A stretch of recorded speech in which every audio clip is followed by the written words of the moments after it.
obviously feeling stressed and anxious about it and about current situations, so I'll do my best.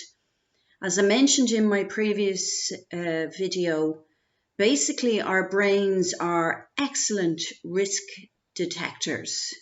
They're a bit like an Irish mammy, and actually that's quite a good way to sort of look at them. So really, what's the best way to deal with an over anxious mother is to listen to her and listen to her concerns and reassure her that she's been heard and that the information has been taken on board. So in terms of anxiety about C19, if you're feeling very anxious, and I know sometimes it's hard to just pause and listen or feel the challenging emotions, but that's if you want to get rid of the anxiety and you want to calm down and you want to feel better, that's a really good way to go about it. So pause, take some deep breaths and check in with yourself and see what's going on. What are you feeling? Where are you feeling it? I think most of us at some stage felt terror around C19 and what it was about. So that's a legitimate emotion or a legitimate reaction. There's grief. Sadly, there's a lot of grief.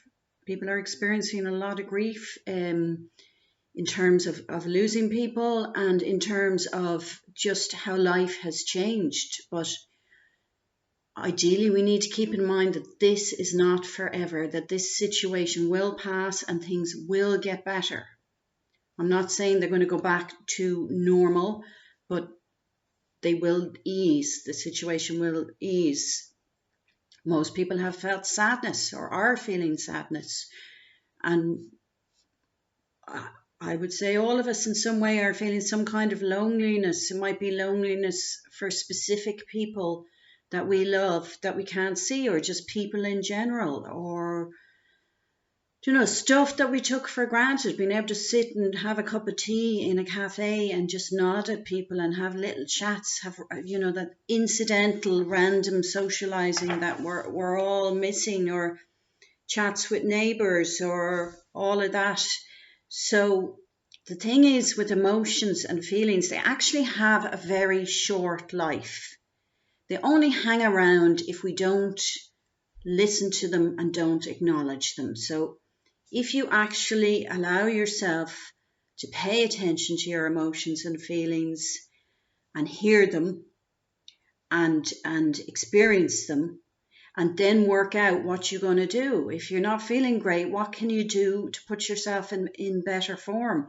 If you're feeling lonely, what can you do? Can you ring someone?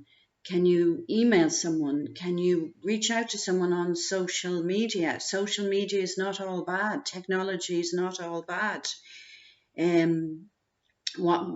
There's also lots of resources available out there, and I'll list some of them below. And if I can help anyone in any way, please just put it in the comments, or I'll put my website and you can email me. I'm really happy to support people if you feel I'll be of use.